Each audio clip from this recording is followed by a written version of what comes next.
नमस्कार दोस्तों, हमारे YouTube चैनल सनातन सूर्यलोक में आपका हार्दिक स्वागत है। अधर्म करना और या अधर्म देखते हुए भी चुपचाप उसका मौन समर्थन करना ही पाप है। गीता के अनुसार पाप क्या है? परोपकाराय पुण्यस्य पापाय परपीड़न, अर्थात परोपकार पुण्य है और दूसरों को किसी भी प्रकार से पीड़ा देना, दुख देना पाप है। मगर इन सब में बाद पाप जिसकी सजा भी बहुत बड़ी है आई जानते हैं इसके बारे में। धर्म ग्रंथ में बताया गया है कि मनुष्य जो भी कर्म करते हैं उन सभी कर्मों का लेखा जोखा मृत्यु के बाद होता है और उसके अनुसार सजा और पुनर्जन्म मिलता है। ईश्वर की दृष्टि में जो अच्छे कर्म हैं उसे पुण्य और जो बुरे कर्म उन्हें पाप कहा है। धर्म ग्रंथ में कई कर्म के बारे में बताया गया है। गरुड़ पुराण में तो यह भी बताया गया है कि मनुष्य को अपने बुरे कर्म के कारण मृत्यु के एक दम बाद विभिन्न तरह के पापों के लिए अलग सजाएं दी जाती हैं।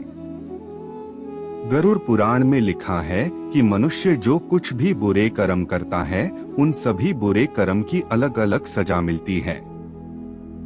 यम के न्याय में किसी भी बुरे कर्म या पाप की सजा से बचा नहीं जा सकता है। ऐसी है सजा दी जाती है कामी व्यक्ति को। धर्म पुराण में बताया गया है कि दूसरी स्त्री पुरुष से संबंध बनती है तो लोहे के गर्म सलाखों को आलिंगन करवाया जाता है। जो कामी व्यक्ति दूसरे की स्त्री से संबंध रखता है उसे नरक की सजा के बाद लकड़बग्घा के रूप में जन्म दिया जाता है। कम उम्र की लड़की से संबंध बनाने वाले को नरक की कठोर सजा मिलने के बाद अजगर योनि में जन्म दिया जाता है। जो व्यक्ति काम भावना में गुरु की पत्नी पर बुरी नजर रखता है ऐसा व्यक्ति भूत जन्मों तक नरक की सजा के बाद गिरगिट योनि का जन्म दिया जाता है। जो व्यक्ति मित्र की पत्नी से संबंध बनाने का बुरा कर्म करता है को यमराज गधा का जन्म देते हैं। लेकिन इन सब पाप से अड़कर कर देने से भी बड़ा एक पाप है जिसकी सजा कठोर है। महाभारत के समय एक व्यक्ति ने ऐसा पाप किया था, लेकिन आजकल बहुत से लोग ऐसे पाप करने लगे हैं। जानिए वह पाप क्या है और इसकी सजा क्या है। कृष्ण की दृष्टि से यह है सबसे बड़ा पाप। भगवान श्री कृष्ण ने जो सबसे बड़ा पाप बताया है वह है भ्रूण हत्या।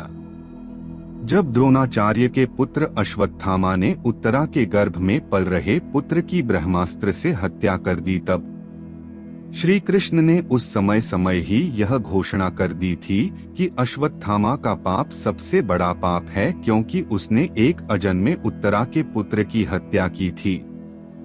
भगवान श्री कृष्ण ने इस पाप की सजा अश्वत्थामा को दी थी।